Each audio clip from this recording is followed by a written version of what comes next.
Hi, we're the Daughters of St. Paul, and we evangelize through the media. I'm Sister Julie Benedicta. I'm Sister Carly Paula. And I'm Sister Bethany. And we're so excited to have Sister Bethany with us today. I'm so excited to be here. Yeah, today we're going to be answering that question again of what's on a Nuns For You page. A frequently asked question. Indeed, yeah.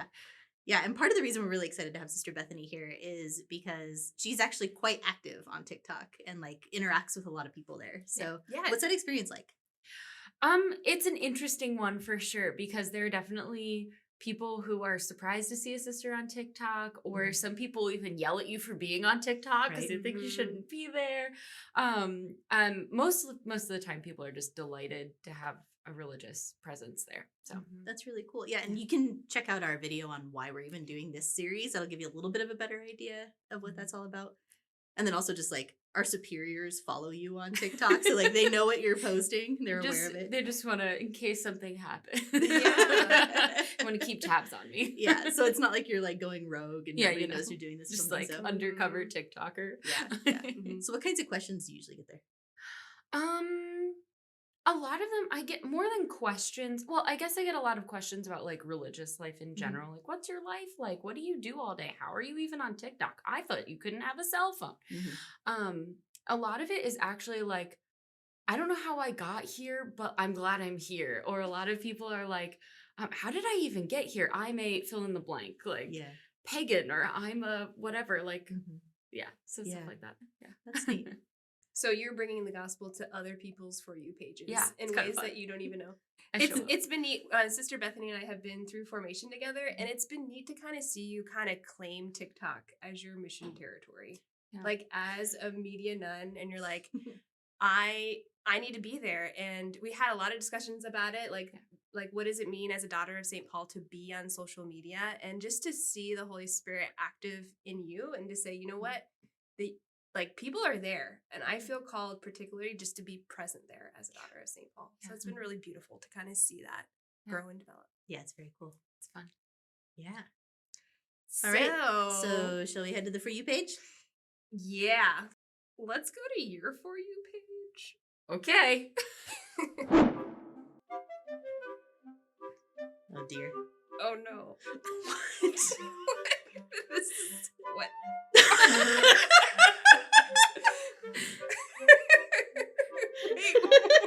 What? That's the best Amazon mistake ever. My favorite thing is the caption at the bottom. She goes, "This is the first time Amazon ever got my order wrong, and I'm not gonna lie, I'm not mad." It's like things you didn't even know you could order on Amazon. Now when she whenever she wants to be a parrot, she can just be a parrot. Forget face cream. You don't need face cream when you have a parrot costume. That's hilarious. And like my favorite thing though is that she like escalates it. Like at first it's like, oh, weird onesie. Yeah. At first I was like, I'm confused. I know, right? And then she pulls out the wings. And the way she's like, but wait. My favorite, like it kind of reminds me of like okay, hear me when I say I'm not comparing Amazon to God right now.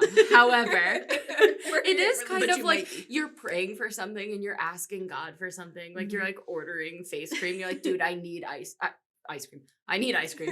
I need face cream. So you're like, okay, dear God, I need metaphorical face cream. And he's like, I have something better for you that I know you need. But actually you need a parrot jumpsuit. You need a parrot onesie. I can relate to that. Me too. And the thing too of like thinking you need something like so practical and whatever, and then it becomes something that just gives you like a belly laugh. Like exactly. Could you imagine opening that? Especially when you order face cream. And you know? Wait, the like icing on the cake is that it fit her. I know. Right? What are the chances? Like it could have been a child's costume. That's right. Yeah, that's true. She's like, I'm not returning. What's your bedtime? Mommy, what's my bedtime? 8:30. 8:30. What do you wish your bedtime was? Mommy, what do I wish my bedtime is? Oh, shucks. What? How late would you stay up? 14 minutes. Stay up a whole more 14 minutes? Of course, I don't need to go to bed. I just can stay up for 100 minutes. How many minutes do you think you could stay up? 3? What's the longest you ever stayed up? This the minutes. 4 minutes. hmm What do you think would happen if you stayed up for 4 minutes? I would be hungry. And Yeah, I'm gonna eat chips all day. What's your bedtime? What is this? Recess therapy.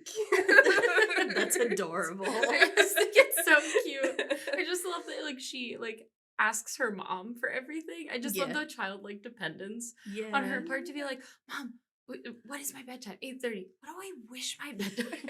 I know she even asked It's me. just like 8:30. I know. Like, there's just the childlike dependence that I love that she like trusts her mom to know like what's best for her, like even like to Yeah. know her needs. Yeah. Yeah. It's the other thing I love too is like, I mean, I taught preschool for a long time, Yeah. and Oh, kids that's at that age just like do not. The concept of time is so abstract and So so true. difficult to like, and like especially even as adults, like we can 20 minutes can go by and they can like completely drag, or they can go by like that. And you had no idea it was that much time, right?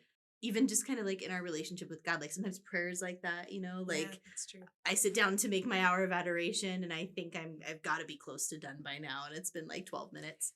Or or vice versa. Like I'll sit down to make my hour of adoration and I have a meeting afterwards, and then I'm late to the meeting because I lost track of time, you know, or whatever. But just like this, I don't know, for me, like the idea of time and like relationship to God and like what it'll be like in heaven to have there be no time, that it'll just be like Right. presence. Like that's just such a Mhm. cool concept for me. And I love that kids kind of are almost closer to that Yeah. in just like, I what feel is like this thing? I feel like kids kind of witness, and she totally just nailed it. It's like they witness the reality that our hearts are made for eternity. Mm. And like we're not really like biologically set to be like the time is like 60 minutes. But really we're meant to just like be in eternity with God in a godlike way. So Mhm. it's like that's where it's all going. May or may not be eating chips all day. Right. No, well that part. I mean, I mean I would be hungry. that's after like that's a pretty good concept of like an analogy of what heaven might be like. Mhm. But we won't Eating be chips. Yeah, it might be. He's got something better. Yeah, he's got something better than all just dressed potato chips. I don't know. A lot of things are better than all dressed potato chips. I mean, yeah. Did I just hurt your feelings? Sorry. I think because like they're across the Canadian border, so they're like special An all-dressed chip. I don't get But it does exist. to even get your hands on them in the United States. Okay.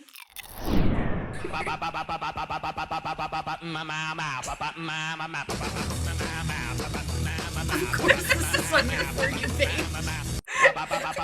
That's it. That's it. But man, okay, context. Like these guys showed up on my For You page, and they are twins, and they do TikToks like every other day of like classic songs, and they just do Word is a classics. well, like ultra classic. Anyway, I think this brings me so much joy because it reminds me of my own grandpa, and I was like, gosh, he can't handle TikTok, but these guys just figured it out and are just spreading joy in their own like classic grandpa-ness. Like, can't you see like your grandpa and my grandpa doing a TikTok like this? Yeah, my grandpa If could get into if that. we facilitated the media tech part of it, Possibly. possibly.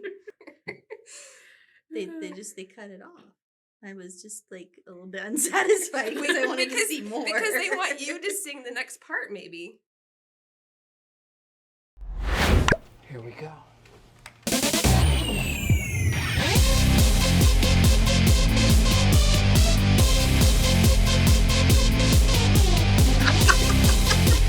This is like the perfect TikTok Honestly, to send yes. someone during the workday. Like you're just trying to get through life together. Michael Scott, absolutely, every time. Workday approves. I will say it's one of the perks of being a media nun because you have we see things like this that give context to life that we can kind of share with each other to kind of bring joy to our day if we're struggling and having a bad day. Like I would definitely appreciate this little TikTok as Mm-hmm. a nudge of like, I see you, I care. We got the joy of Jesus. Yeah. Also, this is exactly how I expect St. Paul to be, you know, when each one of us like gets into heaven. Yeah. Dance now. Yeah. Or like even like on our profession day. Yeah. Like all the saints in heaven are just like, yes. Yeah. I mean, Jesus says that. Yeah. He says there's more rejoicing in heaven, right? Yeah. Over one person who repents. I So, 100% like, believe this. Yeah. he doesn't say what the rejoicing looks like. If It it's not may like or may this, not look I like don't Michael want it. Scott with a speaker that's obviously still connected Somehow. to a stereo. I know, it was also, like you're dealing with audio people, all of us, and everyone's were like, actually, how did he do that? What saint would actually spearhead this? What saint would actually what? Like spearhead this in heaven? Oh, who's like a party animal? shoot. I mean, Pier Giorgio. Yeah. Philip I Neri? can see. Yeah. Oh, Philip Neri's like Philip totally Neri is the one that jamming like this. came to mind. Yeah. Mhm. I feel like Don Bosco would be like right behind him. I mean, it also could be just like Saint Cecilia. Fun fact: Saint Cecilia didn't actually play any instruments. Exactly. So Oh, she's that's just, true. like, She jamming. She just brought a 90s speaker It's around. like everybody praised me for music things, and I just bring the music. She just walked around with a boombox. Like, hey.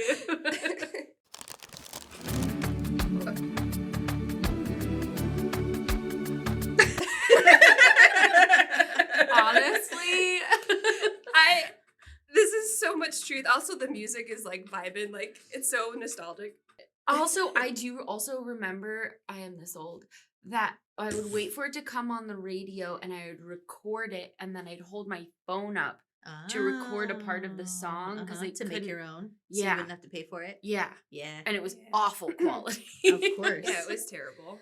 But then, yeah, I don't think I've heard my ringtone in about 7 years. Yeah. Yep. I don't think I would recognize my own phone ring at this point because I don't know what it's set on. I think It it's the could be, generic one. It could be like generic. Because I've heard your phone go off before.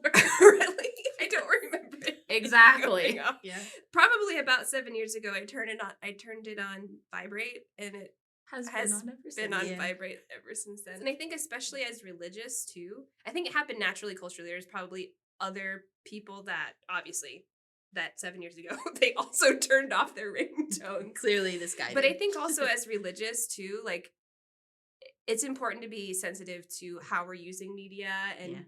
I know a lot of us use our do not disturb like a lot. Like Mhm. when I'm in chapel, I use my do not disturb, Mhm. which is really helpful. Or like when I'm in a meeting with someone, I think it's a value that our like particular generations have gained because we want to be present to people when we're present.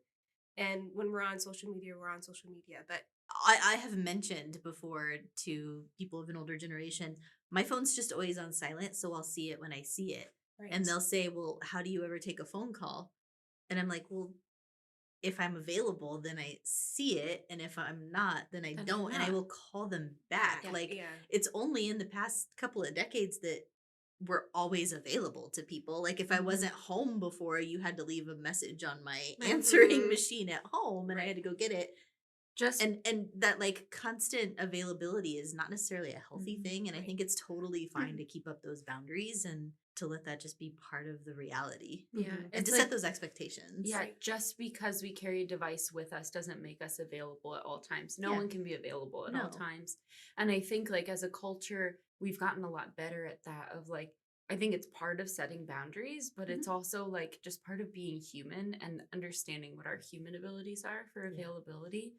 And that it's okay to turn it off. Yeah. And the other Yeah. thing is too, is if you get a notification and you look at your phone, studies show you're much more likely to begin doing other things as well. You're not just going to check that text Mm-hmm. or just listen to that voicemail. You're going to look at, Mm-hmm. oh, look, slippery I slope. have stuff in Yeah. my Instagram inbox or whatever. Like, and all of a sudden now you've spent 20 minutes doing that. When was that really your plan for the day, or was that how the Lord was inviting you to spend that time? Mhm. Like, question mark. Maybe he was, but yeah. He gets it. This guy gets it. So we saw a lot. We did. I feel like I saw a lot of like the desires of humanity, like desire for silence, a desire for like this childlike wonder, a desire for things that are like better than we ourselves could imagine, a desire to party in heaven, to be a saint. Like I just feel like there's a lot of these innate desires that we might not be able to identify in ourselves maybe in the day-to-day moments, but it's something that's like deep within us. And so I think sometimes when I watch these, it's like as I flip through my For You page, I see a lot of like the desires of humanity for something deeper, for something more solid, for something greater than ourselves. And even in like some of the silly things, it's like, yeah, it's like the desires of their heart in like a simple or fun way, or it just kind of like that's what comes out of them.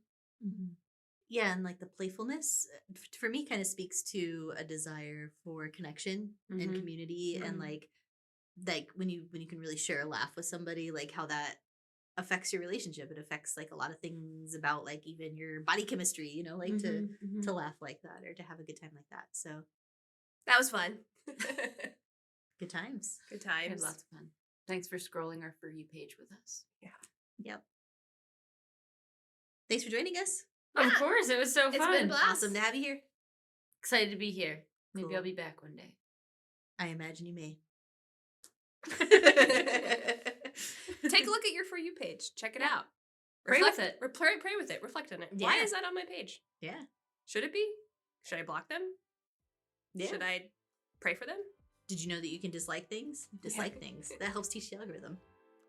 That's right. Teach the algorithm. The algorithm doesn't teach you. You teach the algorithm. Boom. Just like our devices. Nailed it. The devices don't use you. You use your device. Amen. So. Amen. So thanks so much for joining us. And don't forget that this is all supported by our wonderful patrons over at Patreon. If you'd like to see what that's all about, there's a link in the description. And That's a wrap. yeah. God bless See you. y'all. next time. God bless. Bye.